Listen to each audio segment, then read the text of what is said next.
The Secrets of Doctor Who is brought to you by the StarQuest Production Network and is made possible by our many generous supporters. If you'd like to support the podcast, please visit sqpn.com/donate. You're listening to The Secrets of Doctor Who, episode number 94. I'm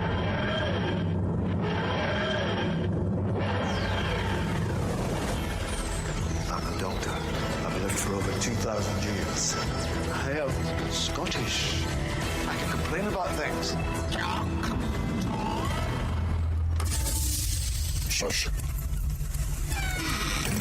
Hi, I'm Dom Bettinelli, and you're listening to The Secrets of Doctor Who, where we discuss everything about the hit BBC series Doctor Who, all of the deeper meanings and hidden layers. And today, finally, we're discussing the first episode of the 13th Doctor, titled The Woman Who Fell to Earth. And woohoo! Woohoo! Is how we cheer as Doctor Who fans. Joining me today on the panel. Some of us. Folks, don't stop the podcast. Just keep listening. I'm sure it'll get better, I'm sure. Joining me today on the panel are Jimmy Akin. Hi, Jimmy. Hey, how's it going, Dom? Excellent. And Father Cory Sticha. Hi, Father. How you doing, Dom? Good. Okay, before we get started, folks, I want to just take a second to recommend something to you, a podcast to subscribe to. If you like this podcast, you're going to love Jimmy Akin's Mysterious World. That's another podcast that Jimmy and I do. That's a podcast where we look at mysteries, supernatural and natural, anything that's strange, odd, makes you wonder, and we do it from the perspectives of both faith and reason. If you're old enough, you remember Leonard Nimoy's In Search Of, sort of like that. If you're a little younger, you remember, what was the show with... Unsolved Mysteries. Unsolved Mysteries with Stack. And I always forget that one because I was a little... I missed that. Anyway, we recently, episodes we've discussed Bigfoot, Ghosts, Area 51, the Dead Sea Scrolls, Watergate, the Pyramids of Egypt, and more. It's been a blast. People are loving it. And if you haven't been listening yet, check it out. It's at sqpn.com/mysterious. This is a big hit podcast, and you want to listen because it's a lot of fun. It's a lot of fun to make. It's a lot of fun to listen to. Sounds great. I'll have to check it out. Yeah, I've been enjoying it. Matter of fact, the other day when I did my exercise, my jogging, I listened to the Dead Sea Scrolls episode, and that was great companion as I was running. Awesome. And even my wife listens to it, and she doesn't listen to any podcasts. So that's wow. She doesn't listen to my podcast, so she that's a good endorsement. So also, just again, before we get started, please remember to like Secrets of Doctor Who on Facebook. We have a great Facebook page there. Lots of great community and conversation. Please retweet the episodes on Twitter, leave us comments, subscribe to the podcast on iTunes, Google Play, Stitcher, TuneIn, or your favorite podcast app. Or now you can listen to it on YouTube. We have it as a YouTube audio movie. And when you do subscribe on YouTube, hit the bell to get notifications. And then share this podcast with your friends. Hey, this new season is just starting. A lot of new people are going to be coming in to check out Doctor Who because of all the hype about it. And they're going to want to have a podcast where they hear some good discussion about what's going on and historically how it fits within the rest of Doctor Who. So please recommend the podcast. Help us grow our audience. That's how we grow, is by your recommendation. All the preliminaries are over. New Doctor Who. Loved it or hated it? Or somewhere in the middle. Jimmy, just your first impression. I wouldn't say loved or hated, but I enjoyed it, basically. I thought that Jodie Whittaker was fine as the Doctor, the way she was portrayed in this episode. I had some concerns about the way she would be portrayed, but so far they're doing okay with her. Had some minor criticisms of the episode, but basically I enjoyed it. I thought we're off to a good start, and it had a number of good qualities. Okay. Father Cory, your initial impression? I'm pretty much to the same line. I very much enjoyed it for a first post-regeneration episode. We've reviewed a lot of them, and we've seen good ones and we've seen bad ones. I'd say this is probably one of the better post-regeneration episodes. I think it's a good, especially when they made their stated intent to be not really a soft reboot almost, a renewal of the series. I think they did a good job of that, and we'll talk some of that, but I think they did a good job of kind of bringing people back into the series again. Yeah, you don't have to have a lot of knowledge about the series to get started in it. here. My impression is mostly favorable. All regeneration stories are rough. I mean, we've just got through in this podcast. We watched all of the regeneration stories and talked about them. And this is, it's a good one. The post regeneration story. At least she doesn't choke her companion like the Sixth Doctor did. Right. So that's a Doesn't bar. try to kill anybody. So we're off to a good start. That's right. I feel like Jodie Whittaker, she's feeling her way into who she is now, like as a Doctor. So the Doctor regenerated is now kind of feeling her way into what it means to be the Doctor. She's certainly different. That she is a woman is integral to her, but it doesn't. They aren't making a big deal about it at the moment. Not like a big statement. Well, they're really minimizing it. I mean, at first she doesn't even notice that she's a woman. She's forgotten that fact. Right. And then at the end, it's like, oh, I haven't bought women's clothes in ages. And right.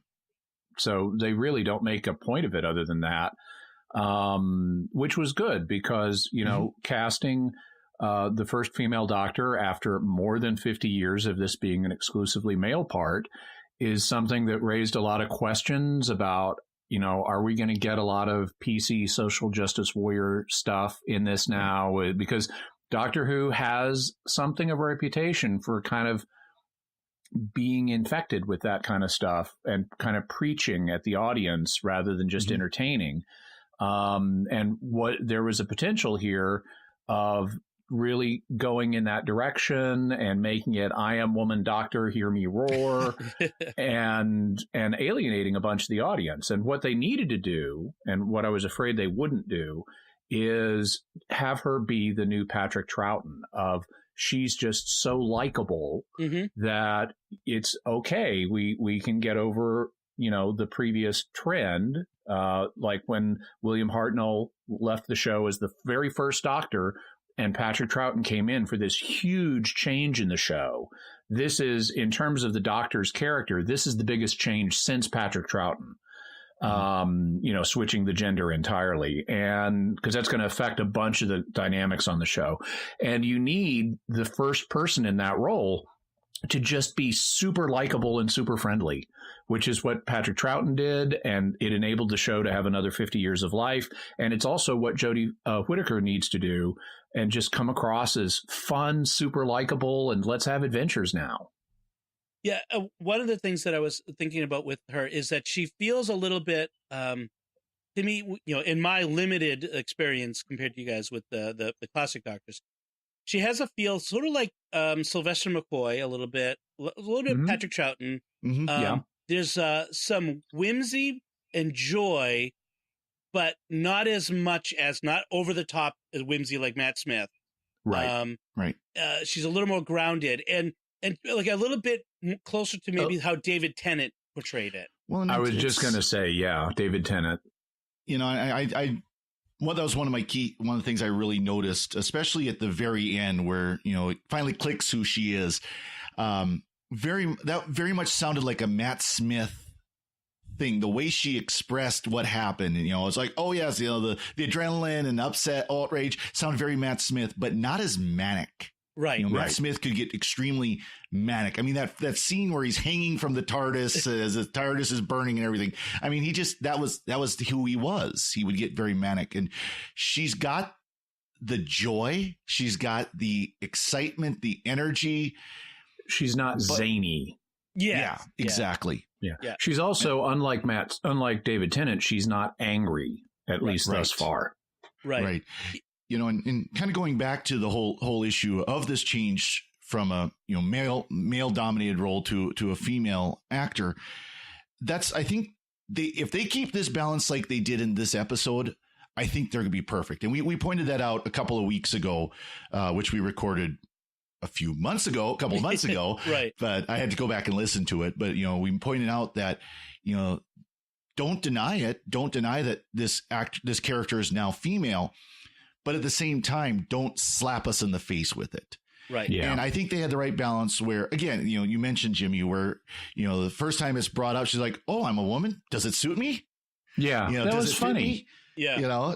And it's just like, Oh, that's right. I forgot. Half an hour ago. Oh, yeah. I remember half an hour ago, I was a white-haired Scotsman. And that's the right balance. I think that's the right balance. I didn't like that line about, it's been a while since I bought women's clothes. It's like, really? When? Why? Well, okay, granddaughter Susan, for his wife, for his daughters. Dads occasionally have to buy girls' clothes. They have done that kind of that hint that maybe possibly the Doctor had been a woman once before in previous seasons, but they always kind of threw it out as a little teaser hint, but really never filled it out. And I was I'm kind of leery that they're going to try to keep going that way because supposedly we know all the Doctor's regenerations.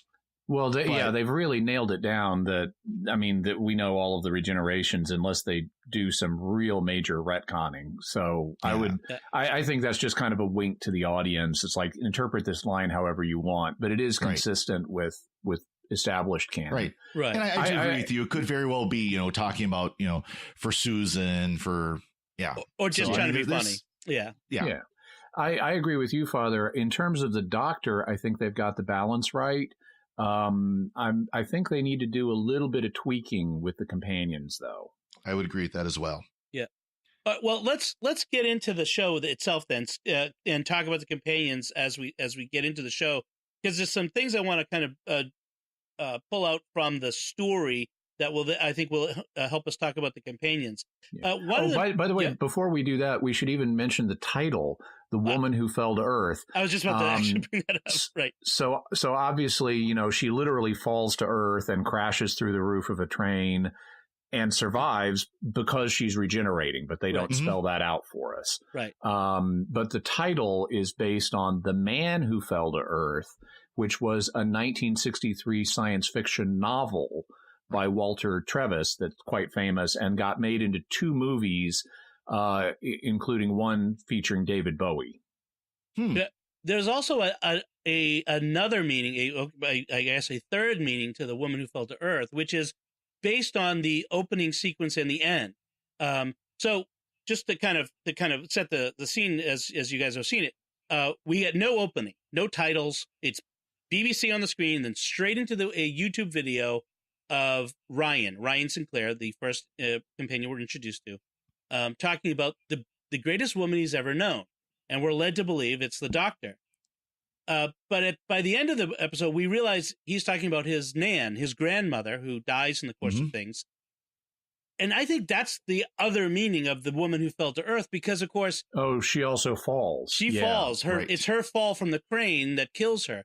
And so she falls to Earth. And I think it's saying, I think it's upending our expectations about what this show is going to be about, and it kind of upends that idea where we've talked about this before, where the Doctor bestride the galaxies, he's the greatest man who ever lived, and this whole ego boost of the Doctor. And I think it's kind of deflating it a little bit by saying, Maybe the people around the Doctor aren't going to say you're the greatest. They're going to have other people who are great to them. And I that was something else I wanted to comment on. I really like the fact, and I have it in my notes for the episode, that the Doctor is no longer the strutting, arrogant person that the last 4 Doctors were.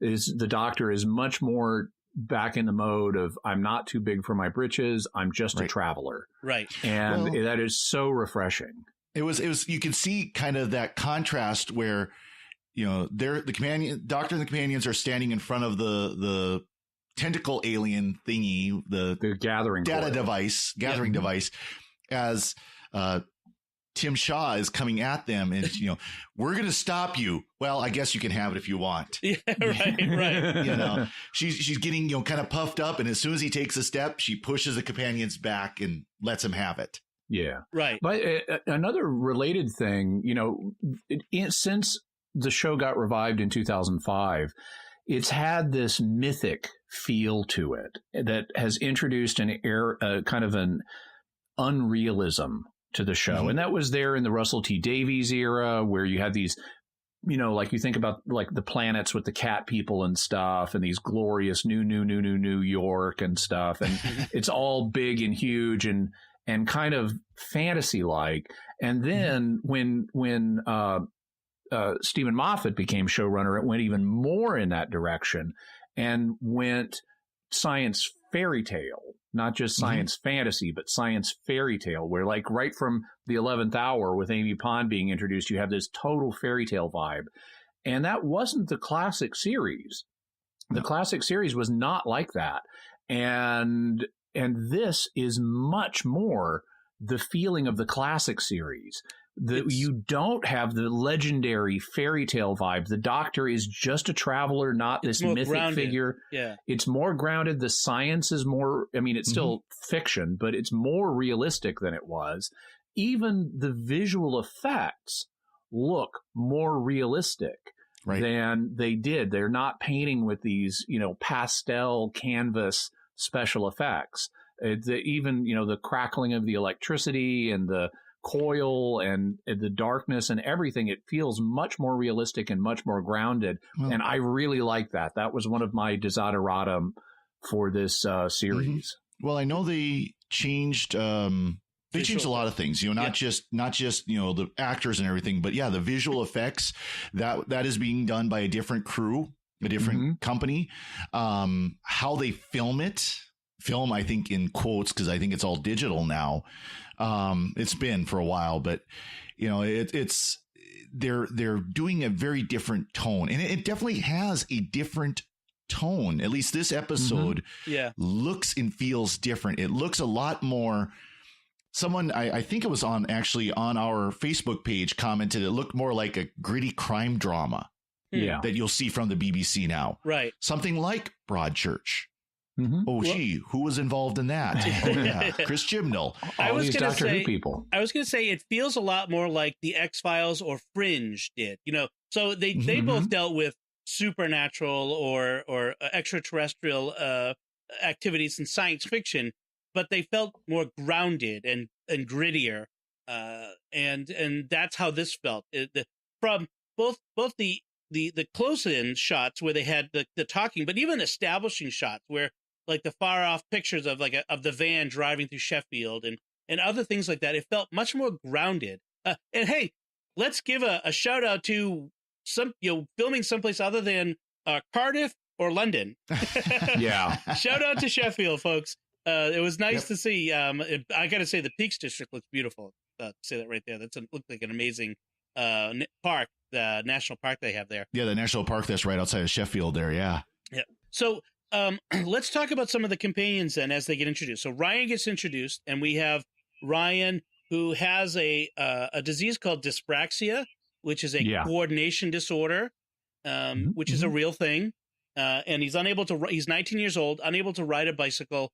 And his grandmother, Grace, who he calls Nan, and his grandmother's husband, Graham, who he won't call granddad because he's her second husband, and he has a thing about it. And let's just put it out there: Grace is black, Graham is white, and so I think that's I think that's part of Ryan's issue, but it's never explicitly said. I didn't take it that way. Okay. I just took it as he was attached in some way emotionally to his biological grandfather. And like a lot of kids, when a parent or grandparent remarries, they don't want to call the new person by a familial title like dad or granddad. Okay. So there's definitely a contrast. Sometimes it takes time. I mean, sometimes it takes time for that to develop. And I know, and there is that scene where Graham is obviously upset by it, but it's just I think we've all known people who their parents have, like one of their parents had died and the other parent remarries, and they have a really hard time having that relationship with the stepfather, the stepmother. Well, and even if you get along fine, it's a different relationship. My mom died very unexpectedly, and I wanted my father to remarry. He ended up not doing so, but I wanted him to because I thought it would be good for him. But even if he had remarried, and even if he married a woman who I got along with totally well, I would hesitate to call her mom. You know, that's someone else to me. I might like her, but I might even come to love her, but she's just not mom. It's certainly not right off the bat. So Ryan was one of the new companions. Graham is one of the companions, and so that's actually obviously going to be an issue between them going forward, especially given that Grace, passes away at the end of this episode. And there's some interesting drama that they could play there, because the doctor told Grace and Graham to stay out. Yes. And Graham did not stop her from staying out. Right. And Ryan may come to resent that at some point. Some folks on our Facebook page, I'm going to actually read some of our feedback from our early feedback from our Facebook page at the end of this. But I want to mention one right here at this point where he said, I worry that the men around the doctor are weak. So Grace is strong. Yasmin is strong. We haven't talked about Yasmin yet. The doctor's strong. But Ryan, he's weak. He can't ride a bike. Graham lets Grace do the dangerous work. He climbs up the crane and stuff, and it doesn't hold her back from going in when she should have. In some ways, it's a lot like Rory and Amy in that sense, where Amy was so headstrong. Do you feel like the men are portrayed as being weak? See, I noticed some of that, mostly with Graham. I noticed that mostly he was hesitant to really do anything at all. Yeah. I mean, really anything at all. About the only thing he volunteered to do was go talk to the bus drivers, because that's what he was comfortable with. Ryan, I didn't see him as weak in the same way. I didn't see him as a weak character, because he seemed more like an intellectual character, because he would make the comments. He asked questions. There was at one point where he asked, I can't remember exactly what the questions were, but the doctor immediately goes, those are great questions, and they were questions that advanced the plot line. Yeah. And that's kind of more what I see him, at least in this one, even if he does have the issue with his sense of balance, which, by the way, he overcame to climb the scaffolding to the crane. And for people who may not be aware, dyspraxia is a real condition, and it's also untreatable. The best you can kind of do is manage it. And so it's a legitimate handicap. And I didn't view that. I mean, I understand how you could look at that and say it makes him weak, but I think you could also look at it and say, but he's triumphing over a handicap because he's refusing to give into it by the end. Exactly. He may start off weak, but he has this galvanizing experience with his grandmother, and that leads him to refuse to give in to it. So even though he continues to fail on the bicycle, he never gets it completely right. He's not giving up on that. And by the way, I like that little bit at the end where you see him trying over and over again, and then they pull back and you see the doctor watching from afar, not interfering, not doing anything, but just sort of watching from afar. Sort of watching over him. What I did think, though, was, and this is part of what I alluded to, they need to do some adjusting with the companions. Graham, even though the actor who plays him is a comedian and is considered really good, from what I understand, and from what I saw of he did a video appearance at Comic-Con this year, which stole the show. It was awesome. It was really funny. But the way he's portrayed in this episode, he's not likable. I mean, he's okay, but he's not portrayed as likable the way the others are. In fact, like when he and Grace are on the train and she's being publicly affectionate with him, he's like resisting public show of affection. And it would have been so nice to have him reciprocate and have them be this cute couple and show them really enjoying each other's presence before all the drama starts. Right. See, and that's one thing I wonder, and I forgot to kind of mention this, is my thought was, what if Graham is going to have the most character development of the companions? Yeah. What if this was intentional decision on their part? I know this is speculation, but that they're going to write, they've written his characters so that Grace's death is going to impact him so profoundly that he's going to grow the strength. He's going to grow that personality that we really didn't see. I suspect not. I hope they will. I mean, I should say. Yeah. I suspect you're right. And if so, it's going to be interesting to see how they play it out, because even if it's a second marriage and even if they only had 3 years together, your wife's death is going to hurt. You know, as someone who's been through that, it's like, okay, I might have to be focusing on other things if I'm suddenly teleported to an alien world and am dying in outer space. But, spoiler warning. But I may have to focus on other things, but I'm going to be really hurting. Right. Especially if it was a woman like this who I met later in life, and she was my chemo nurse and literally gave me new life, you know, through the chemotherapy. And then I marry her and I'm thinking we're going to have years together. I'm in remission. I'm going to go before she is. And then wham, you know, he's going to have some serious healing to do. I think you begin to see some of that character growth in his eulogy at the end as well. There's some of that. I was just thinking that. Yeah. Yeah. So, and then let's talk about Yasmin. I really like Yasmin. I think one of the things Doctor Who has done in the past few years is have strong female companions, sometimes for good, sometimes for ill, according to some people, depending on who you talk to. I think, Clara fans unite. I think Yasmin is actually, I like her. So she's a police officer. She's a probationary police officer. She's there the first 2 years. They're on probationary. She wants to do more than settle traffic disputes because they're real cutthroat in Sheffield when it comes to parking situations. Let me tell you. That's almost as bad as Boston. Notice, though, how she's displaying the characteristics of a good companion by I want to be challenged. I want something more than what I'm doing right now. Right. And so she ends up with Ryan, who also shows the characteristics of a companion by touching things you're not supposed to touch. Yeah. With a big glowy circle thing. I wrote down. I wrote this down as a note. Do not press floating yellow buttons. Exactly. Yeah. I love the bit where Ryan, and this is good on Ryan's part, where he like takes ownership of okay, that was me, I screwed up. Right. And Graham and I think Grace are being a little, critical of him. I mean, who would do that? And the Doctor instantly raises her hand and says, I would have. It's like, yes, that's the Doctor. That's the thing.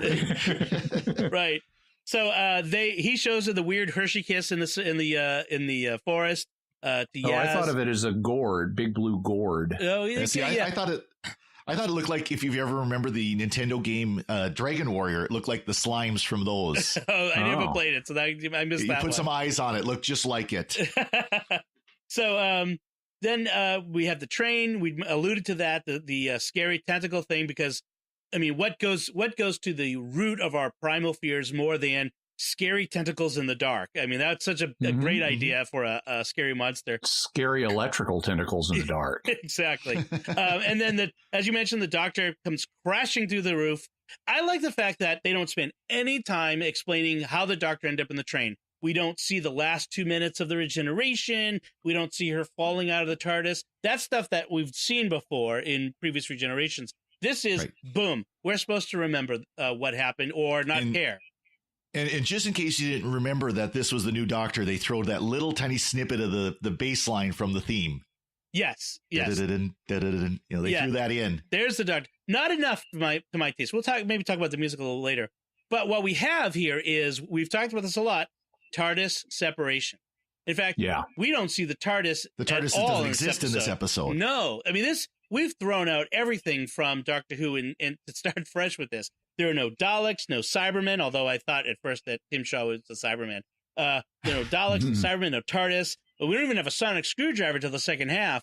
This is starting from scratch. And I had in my notes a couple of things. Not only do we have this long pre-Doctor sequence before the Doctor even shows up, but when and this is something I'm a little perplexed about, because Graham is of this, there's no such thing as aliens.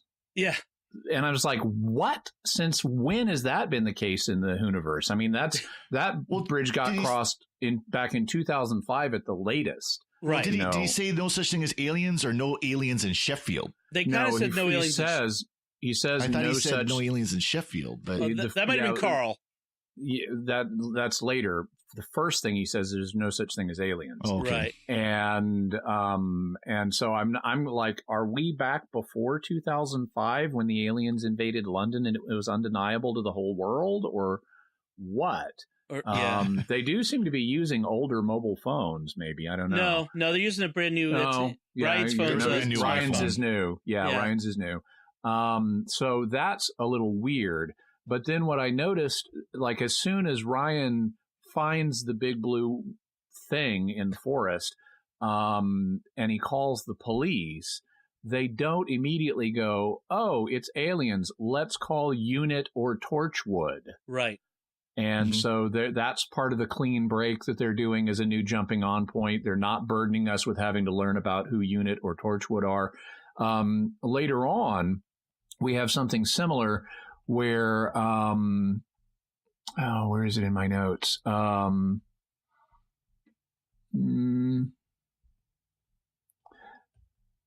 have to come back to it. But I noticed later on they had a similar thing where ordinarily up to now they would have invoked another common bit of the Doctor Shadow Who Proclamation. lore. That was it. The Shadow Proclamation. When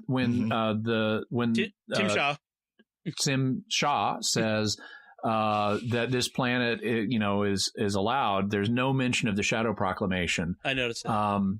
There's also oddly no mention of 999 when they're on which is the British equivalent of 911. When they're on the train and the electrical scary tentacle thing shows up, why do Grace and Graham call Ryan instead of 999? Yeah, what's Ryan going to do? Isn't Ryan just going to call 999? You could have cut out that step. Which is what Ryan did when he found the blue thing in the forest. Exactly. So one of the things that I noticed is, well, first, the Doctor, the 13th Doctor, has the regeneration banter down, like that regeneration madness. It's not over the top. It's in fact, some people have noted it's somewhat muted, which is fine. I think it's better to have a little muted because of so many other changes. Better to keep it kind of low key.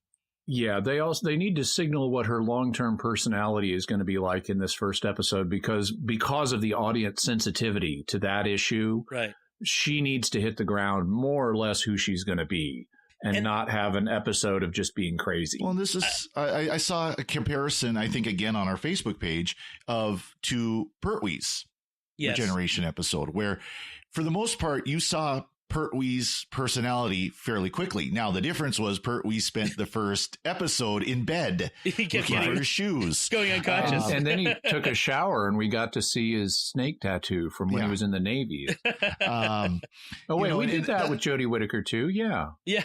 You saw her snake tattoo from when she was in the Navy. Exactly. No.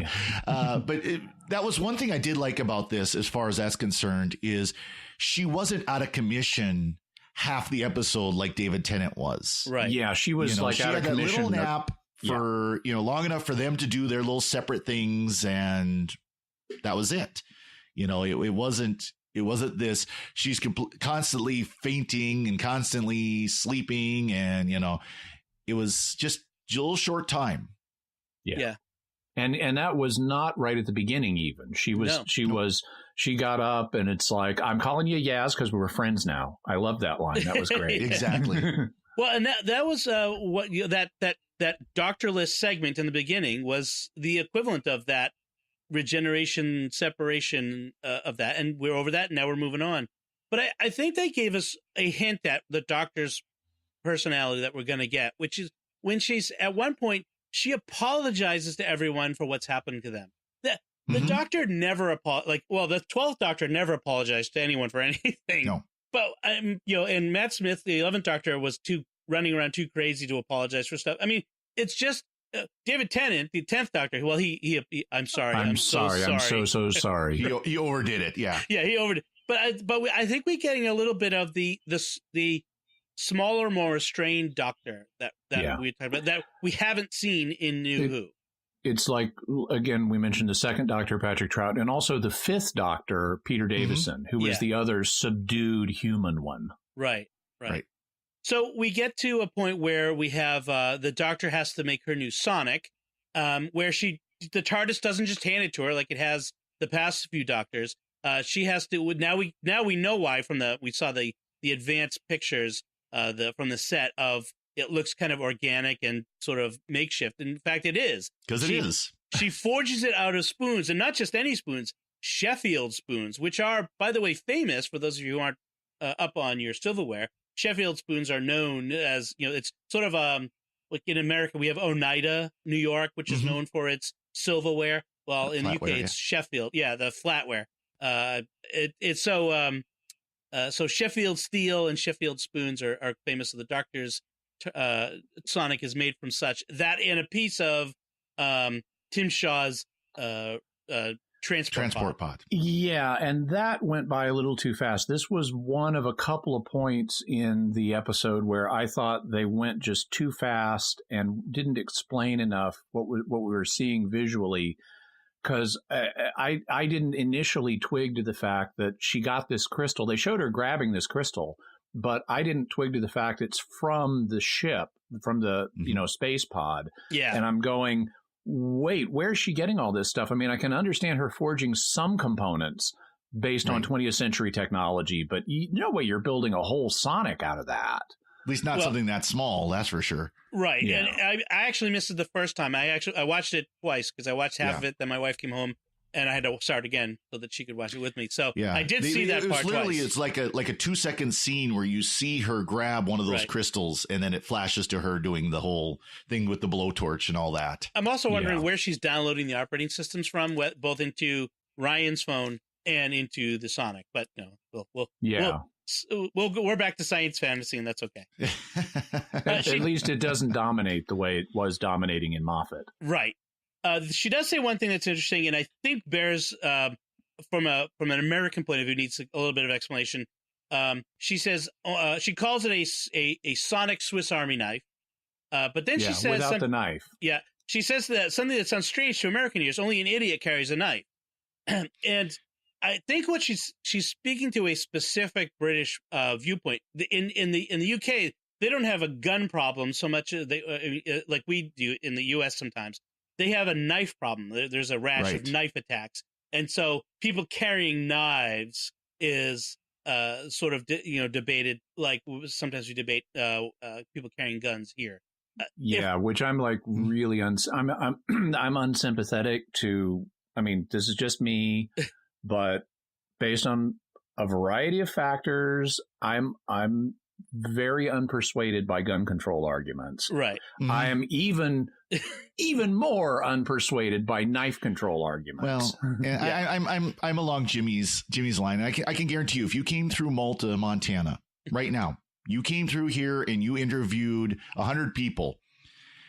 At least 75 of those people, 75%, if not more, have at least a basic folding pocket knife. Yeah. Some have Bowie knives. Some have, Yeah. I grew up carrying pocket knives. Right. Because most of the people in this area, they work with their hands and they're doing things like, say, cutting baling wire or baling string and things like that, where having a good pocket knife is essential. Yeah.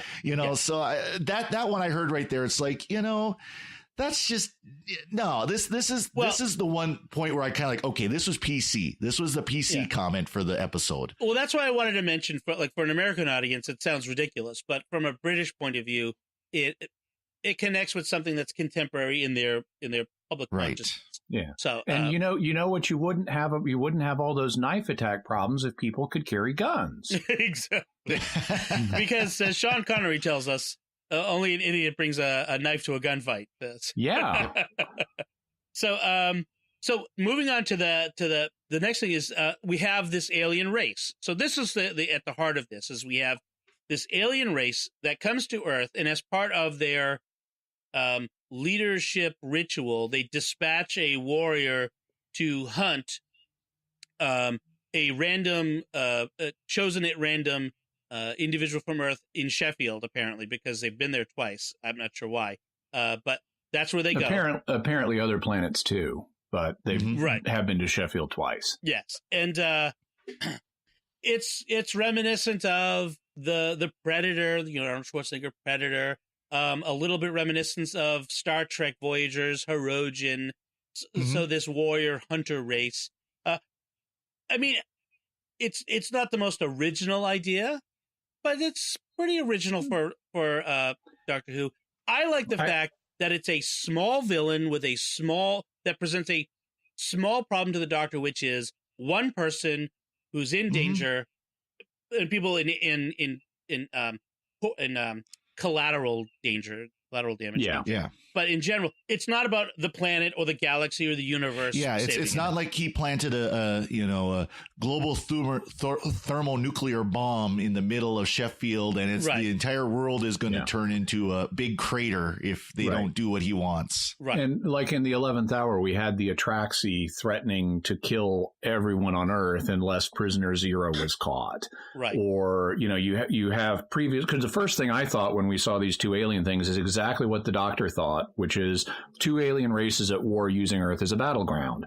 We've seen that with like the Sontarans and the Rutans, and I thought, okay, well, that's plausible given what they've shown us. I like the fact that they subverted that expectation and showed us something different, and that it was much more small stakes. Those are good things to me. And also another Jimmy Akin favorite, the really good body horror of the taking the tooth and implanting it in his face as a trophy.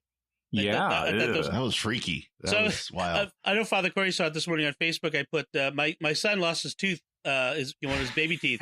So I picked it up and I said, I had my Halloween costume, and I put it against my cheek and said, I'm Tim Shaw. By the way, talking about PC stuff in this episode, there are a couple of remarkably non-PC things in it. One of them is, and they're both connected with our villain this time, because his actual name is, and this is confirmed if you watch it with the subtitles on, but his actual name is Tim Shah. So TZIM-SHA, Tim Shah. Right. And he's presenting himself as this big thing, tell your descendants that you once had the chance to meet Tim Shaw. And the Doctor can't quite hear him right and keeps calling him Tim Shaw, a human name. Right. And I think that's hilarious. But the thing is, if you think about it from a PC SJW perspective, it's like, you're other culturing this guy. You're mispronouncing his name and using an English language equivalent to his native precious name. It's like, come on, everybody mishears names from other languages. It's not a big deal. You look at IMDb, it's actually listed as Tim Shaw. English name. The other thing, in addition to imposing, English culture on his name, she also calls him a big blue cheat, which means she's referring to two aspects of his physical character. He's big and blue. How dare you? In fact, she calls him big fat fake, too. I mean, there's some body shaming going on there. Well, speaking of kind of making fun of his, lost some of our audience. No, well, speaking of the accents, for the record, I have no problem if someone who speaks a different language doesn't hear Jimmy Akin correctly and calls me something similar to that. I also have no problem if someone refers to me as big and pink or big and hairy or whatever you want. Yeah. Just don't call me a cheat. Right. Yeah. Well, and I'm on the record as having trouble saying pronouncing people's names the way they wanted to, as with our good friend from Secrets of Movies and TV shows, Thomas Sanjurjo. I have called him Thomas Sanjurjo, Yurgo, but it's Sanjurjo and I tried to get it right. So I got one of those last names that people mispronounce all the time too. So I've been called Sticha and Sticha. So whatever. I was going to say with Akin, I've heard all kinds of variants. Right. Yeah. So, but speaking of accents, that's one thing that's actually come up is not only is Jodie Whittaker using her native Yorkshire accent, which is it's a northern accent close to Scotland, so it's a little tougher for American ears to get. But all of these characters, Ryan, Yasmin both have Sheffield, which is that area as well, that northern area accents, and Graham has a bit of Cockney thrown in there. And I've heard from that a number of Americans who had to turn on subtitles to understand some of what's going on in this episode. I liked Donna Noble came out. Oi! Yes. Yeah, that was great. Dr. Keltai go, oi! Oi! Oh, yeah. Yes. Well, Ace would do oi, too. Yep. Right. Back in Classic Who. So so we got this interesting alien, Tim Shaw. I will say his name correctly now. And so he's hunting this poor guy Carl from the train. Which we have this great moment where Carl is up in the cab of his crane, is starting his night job, his night shift, and he's got this audiobook, these of affirmations. Affirmations. I love am valued. that. Somebody out there wants me. Yeah, no kidding. Exactly. I love the bit where, after he's been captured by Tim Shaw, and Tim Shaw is saying how unimportant he is. It's like he comes back with one of the affirmations. Hey, I'm important. Yeah. That was great. Yeah.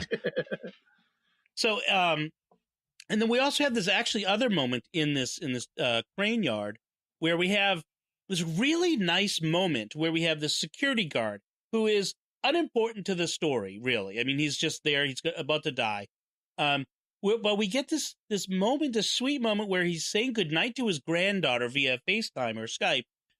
And it really humanizes him. It gives him a great character moment. But so we care about him when we then at the time we find out that he's been killed by Tim Shaw. Right. It gives that moment some emotional resonance that we might not have gotten otherwise, which contrasts it to a drunk guy in the alley with the kebab and throwing his salad at him.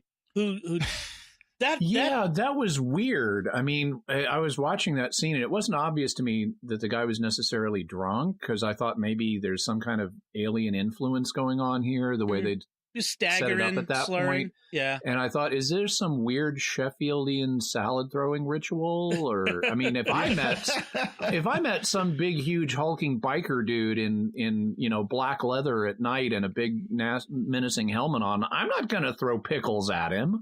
Right.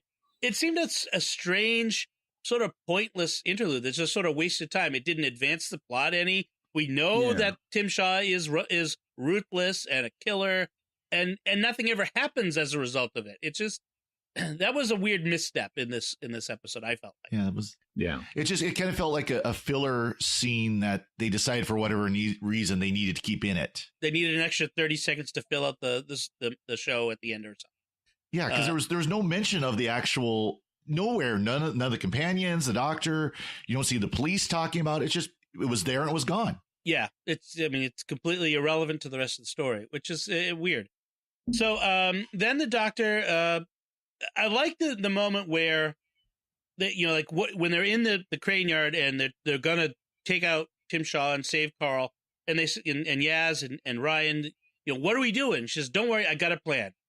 Well, I will have a plan by the time I get up there, which I feel like is the doctor in a nutshell. That I don't worry. Like several times we get this. Hey, I'm working on a plan. Just be quiet for 5 minutes while I figure it out. And that's sort of like the doctor on the off the cuff there. Yep. I did like how Ryan Googles how to operate a crane. That was good. It was, and it's actually a nice reference because it feels authentic to the audience that we're trying to get a younger, new audience interested in Doctor Who, and that would be authentic. Another authentic moment was, so the doctor is doing her talking down Tim Shaw, to get the standoff with him with the recall device, and Now, by the way, about that recall device, early on, before we even know what it is, but when Ryan at the beginning of the episode is in the forest, and he touches the glowing yellow light button, we then see the red recall device in his hand, and we don't know what it is. And then later, the doctor says to Tim Shaw that she took it off of the pod that he was in. And it's like, wait, but we saw that thing in Ryan's hand. So it looks to me like there's some kind of editing glitch that happened where they changed some of the dialogue after they had this partly filmed. Because she did point to it in the opened pod and say that's the recall device. That's how he gets home. There was a scene where she did that. Are we sure? Yeah, so it was the scene where Ryan kind of reels back from the pod, and there's sort of a flare of light. Are we sure it wasn't his phone in his hand? I thought it was the See, I don't remember seeing the recall pod. I remember him pulling out his phone and calling 999, calling the cops. Yeah. I'd have to watch it again. Yeah. Yeah. Well, another thing that happens here that is in character for the Doctor is when, just as the Doctor has sort of bested Simshaw, Carl kicks Simshaw off the crane, apparently to his death, except he activates the recall pod in time. But the Doctor gets mad at Carl. You didn't have to do that. Mm-hmm. You know, it's sort of a, you didn't have to try to kill the guy. We were already winning. Now, there's an annoyance in this scene. Sorry, go ahead, Jimmy. Well, kind of we're winning. I mean, she makes this point that you're going to just keep doing this if I don't stop you, and to other people, and she doesn't stop them. And I'm wondering, okay, so that's kind of a major thing they've left hanging now. Are they going to come back to this race later in the season and she's going to stop them from this hunting ritual, or is that just going to be dropped? Because by setting that as the goal, you guys are going to keep doing this if I don't stop you, you've just implicitly promised the audience that you're going to stop them. Right. That's true. Now there's an annoyance in this scene because she said, that he had his little neck button ready to go to release the DNA bombs. And he does it, and of course he starts melting down. Right. And she says, "Oh, I took them off and I put them back in the data device, the tentacles. I keep forgetting the tentacle thingy." And this is an annoyance that Doctor Who is bad about, but a lot of shows do, where they don't give you enough information during the episode to the big climax at the end of the episode. A good detective story, a good mystery gives you the hints during the story. Right. So as you're listening to the story, you're reading the story, you can solve the crime about the same time they do in the book.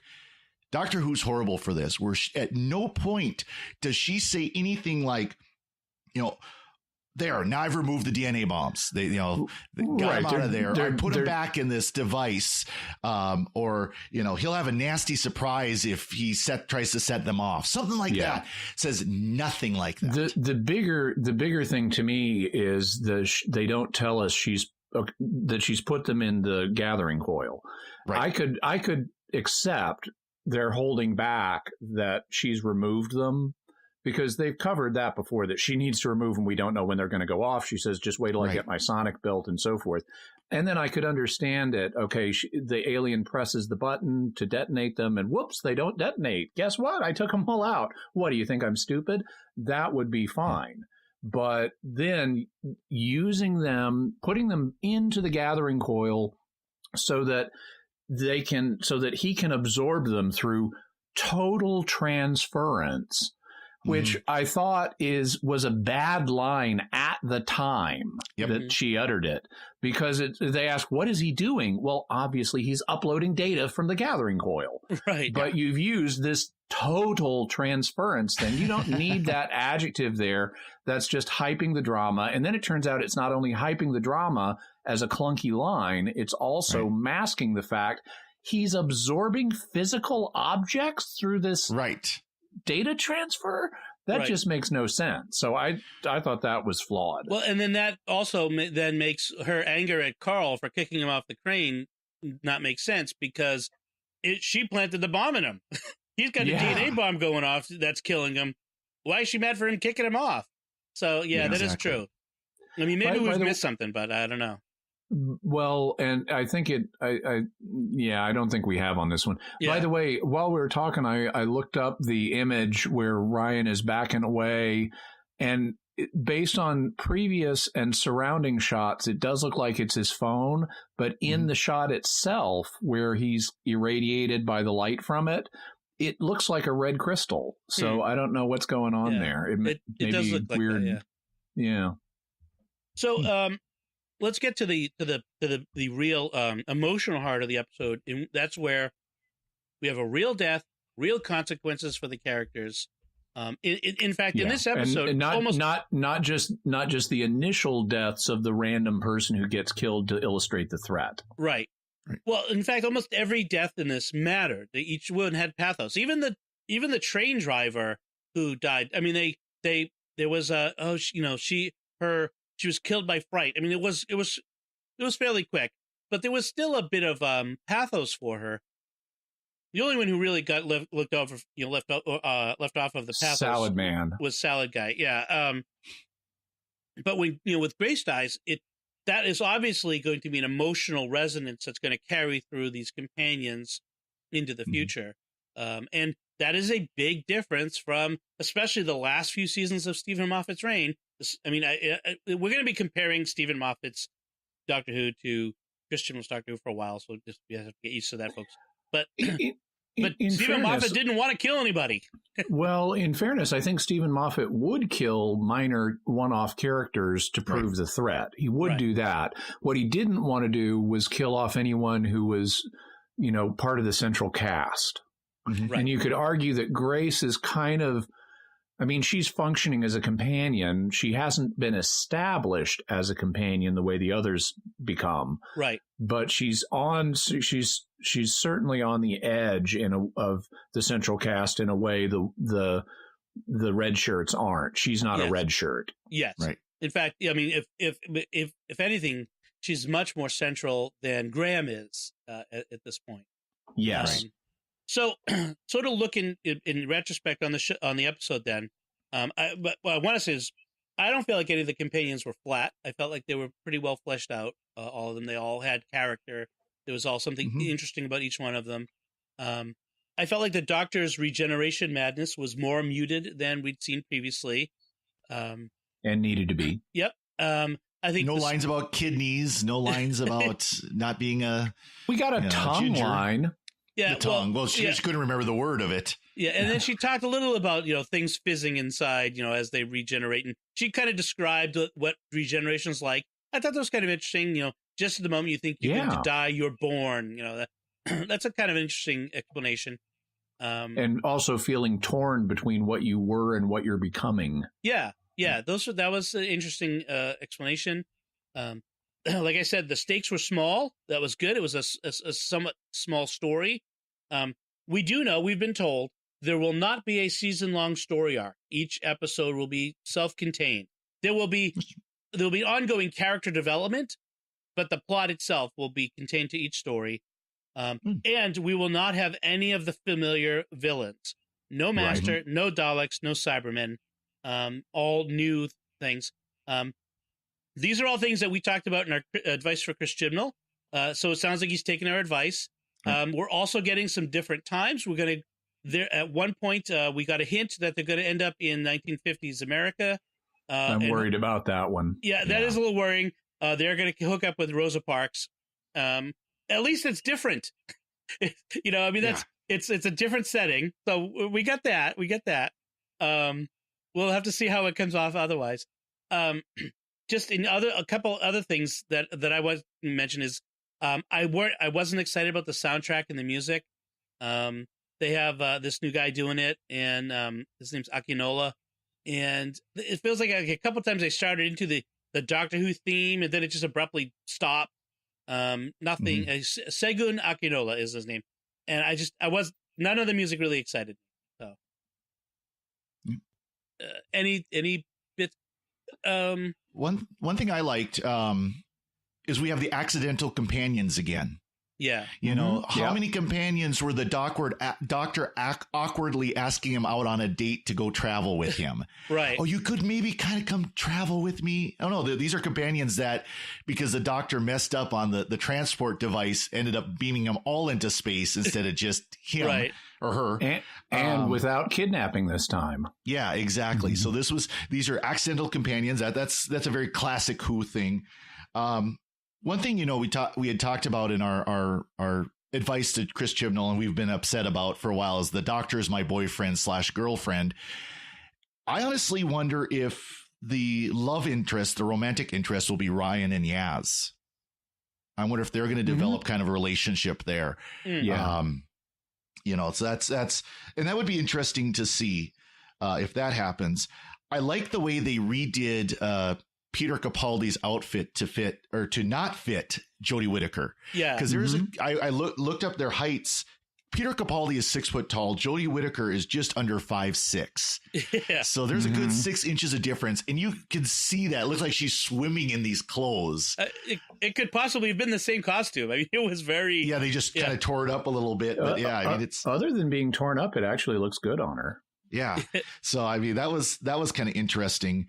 And then one thing I just kind of noticed in the scene when they're in that car mechanic shop there, where the transport pod had been taken, Yaz and Ryan are walking around. And I don't know if you noticed this, Dom, since I know you're a Mac fan, but there's a G3 iMac, a Blueberry one that was sitting up on the top of all the electronic stuff there. Oh, I did miss it. I have to go back and check because I did like notice right before they saw the newspaper clippings and everything. Oh, okay. What I did see was I think his name was Asher.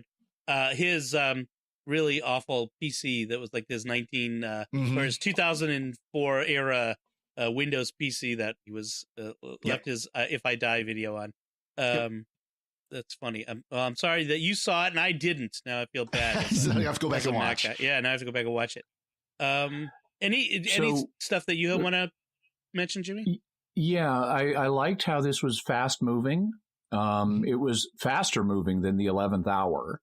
And it was more coherent than Peter Capaldi's first episode. I think they did the Doctor's character well. I think they do need to tweak some with the companions in terms of the preachiness quotient of this. You know, there's a little bit of it. I can deal with a little bit of it. One thing that I was concerned about was, is there going to be a lot of sexism is bad preachiness? It's like, yes, we know sexism is bad. And there wasn't. I was pleased by that. The thing I'm a little more concerned about at this point, though, is are we going to have to deal with a lot of racism is bad preachiness? Because we've got this Rosa Parks thing coming up. And just looking at the dynamics, I mean, and knowing that, it's hard not to say, okay, what are we seeing on screen? And even if you discount the fact that, of course, Ryan's family is going to be largely black, except for Graham, the demographics that we're seeing in this episode do not look like the demographics of Sheffield. We're seeing way more multicultural, multiracial people. I mean, according to Wikipedia, Sheffield is 84% white. Right. And that's not what we're seeing here. And knowing the Rosa Parks thing is coming up, you know, I totally agree. Racism is bad. Let's all be colorblind about it, including the show. Right. So it's just a concern I'm kind of, you know, have that's still hanging out there. We'll see what they do. So far, I like this episode, except for minor things. One minor thing that I didn't mention is if Tim Shaw's skin is really so cold it will freeze a person to death on contact, his skin should have been like steaming in our atmosphere every time he uncovered it, and it wasn't. Also, and this is a bigger criticism, I mentioned earlier, I thought that some things went by too quickly, and they didn't explain enough. And one of the things they didn't explain enough is, what are Grace and Graham doing? It was not clear to me what exactly their plan was. We saw them running around, grabbing equipment and things. And it becomes clear that the gathering coil, and this kind of went by fast in a line of dialogue. The gathering coil is apparently trying to melt the crane tower or something to bring it down. Why, I am not sure. But then that's what they're trying to do, is stop the gathering coil by stunning it electrically. And I didn't know. I was asking myself, what are they trying to do here? Finally, when they do it, it becomes obvious. They want to stun the gathering coil so it can't melt the tower. But I thought this was not set up well. And consequently, Grace's sacrifice comes across to me cheapened, because it's not obvious to me why she's doing what she's doing. It's not like they're showing us the crane tower is starting to sway or bend because of what the gathering coil's doing. It looks kind of pointless. It looks like she could have stayed on the ground and everything would have been fine. Well, there is a quick line where she says it's attacking the crane that Ryan and Yaz are on. Yeah, but like I said, it goes by really fast in dialogue. They needed to set it up more, and they needed to make the threat more credible because it just looks like it's sparking up there. It doesn't look like it's doing anything to the structure. Another moment that sort of needed a little explanation is at the very beginning. Why are Graham and Grace leaving Ryan in the woods at night while they're taking the last train back to town? Like, how's Ryan getting home? Because he can't ride his bike. Yeah, that's true. It was very like it's a loose end. It's a very bad plot. You could say he lives right outside the park or something. Yeah, except he doesn't. Yeah, it's possible. Doesn't need to take a train. Yeah, he lives in that attic that we had from the what was the Love and Monsters? Love and Monsters. It looked like it. It looked like the same set. Yeah. So I want to take a moment to kind of give some of early feedback that we got from listeners on our Facebook page, the Secrets of Doctor Who Facebook page. It's been great. I asked folks to give their feedback last night. So Rick Angelini says, didn't love it, didn't hate it. It's a transition period where we're all going to need to settle in with the new characters. Okay. Marion Luther said she felt like it's more of a spin-off than Doctor Who. Not as good as Sarah Jane Adventures, but better than Class. It's fair. Okay. I mean, I think we all liked it a little better than that, but that's a fair assessment. De gustibus non disputandum est. Exactly. Don't let the vultures wear you down. No, it was something like that. Eric Naneman says, hard to express much of an opinion about Jodie's portrayal of the Doctor as it was pretty muted. He felt like it was muted. I really liked Yaz. We see that she's struggling to prove herself in a male-dominated police force, as well as the internal conflict as to whether she should follow procedure, knowing that they'll scoff at her for reporting an alien, or push deeper. I don't feel like it was about a male-dominated police force. I didn't get that either. I thought the reason she's having to prove herself is because she's a new person. She's on probation. Yeah. It's not that she's a woman. She's just new to the force. She's not yet fully qualified. Yeah, that's what I felt like too. Yeah. Fred Firestein says, I watched this afternoon. I'll rewatch it tonight. It reminded me of John Pertwee's first episode. We referred to that. No TARDIS, the regeneration confusion, and he had to adjust to a big change too because it was in color. The whole world suddenly had color instead of just black and white. That'd be a big shock for anybody. Right. Melanie, somebody or other, says, okay, my wife, she says, I felt like Jodie had done her homework and owned the Doctor. There was enough continuity to make her believably the same character, yet so far I like how she's feeling into being her own sort of Doctor. Okay. We won't say anything bad about that comment because I want to sleep on my bed and on the couch tonight. Rob, that just means you don't get to say anything bad about it. If you guys want to say anything bad, I can always cut it out. I have nothing bad to say. No. So Rob Cox, he says, better than I expected. Glad this was a more intimate alien, not bent on destroying the universe. That somebody said. Yes. Brian Roberts says, I absolutely loved it, not just for the Doctor Who-ness of it, but living in Sheffield, it's rare to hear Sheffield accents on TV. I'll have to rewatch it again tomorrow, as while watching it tonight, me and my family spent most of the time shouting out locations we knew. Cool. Brian, I do the same thing with anything said in Boston. You know, it's just the thing. In terms of the character, I really hope they keep the "it'll be all right" winging it part of her Doctor. I like that part. That's a plausible catchphrase for her. Yeah, that could work. It'll be all right. Yep. And Phyllis Cowles, she also said, didn't love it, didn't hate it. The final costume choice really does look very similar to the one Robin Williams wore in Mork for Mork, as Jimmy said in a previous podcast. Not a fan of the costume myself. Yeah, me either. No. And I think part of it is they want to make it look completely alien. I mean, just completely out there, that she has absolutely no clue what, human dress should look like. But it also it avoids the problem of sexy Doctor. And I hate to bring that into it, but that the sex appeal of a female Doctor, it avoids that altogether. And it's just a woman in regular clothes. That's it. Well, I wouldn't call those regular clothes. right. But, you're right. But not the sexy outfit. They certainly have. I mean, Doctor wardrobes tend to be either conservative or zany in some way, and we just had more or less conservative, so this is zany. Yeah, I mean, we had. So, I mean, even Matt Smith with the bow tie and the suspenders was still pretty conservative. I mean, we really haven't had anything zany from any of the Doctors since Classic Who. And we did get this scene of nope, not that one. That's not gonna, or she's throwing about the dressing room there. Right. So that's our early feedback. Of course, we love to get feedback from our listeners, which you can send to drwho@sqpn.com. You can send us email. You can send us an audio file. We'd love to play that. You can leave comments, like I said, at our Facebook page, Secrets of Doctor Who Facebook page, or the sqpn.com page. Before I finish here, guys, any last comments, Jimmy? Anything left to say on this? No, I enjoyed it, and I hope that they keep going and build from here. Father Cory? Yeah, I agree. I think it's a very strong start, a very hopeful start for the new season. And if they avoid the pitfalls that we encourage them not to fall into, right. It could be one of the better seasons of New Who. That's hopeful. As long as there are no dinosaurs on spaceships.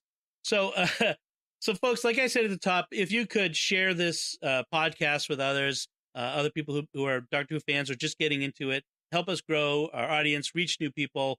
I bet lots of people would be interested to have a good discussion about this as we begin a new season. You can find links to all of our personal social media and websites on our show notes on sqpn.com.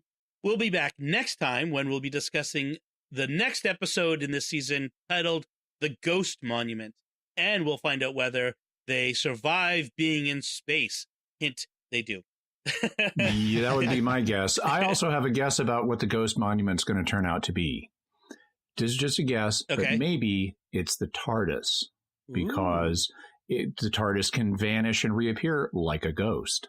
Oh, and some primitive species will think of it as a ghost monument. Maybe. So until then, we can figure out whether Jimmy is right or not. Until then, Father Cory Sticha, thank you for joining me in sharing the secrets of Doctor Who. I'm glad to be here. Thanks, Dom. Jimmy Akin, thank you as well. Thanks, Dom. And once again, I'm Dom Bettinelli. Thank you for listening to the Secrets of Doctor Who on StarQuest. And remember, all of this is new to you, and new can be scary. When will I see you again? Soon, I expect. Or later. One of those.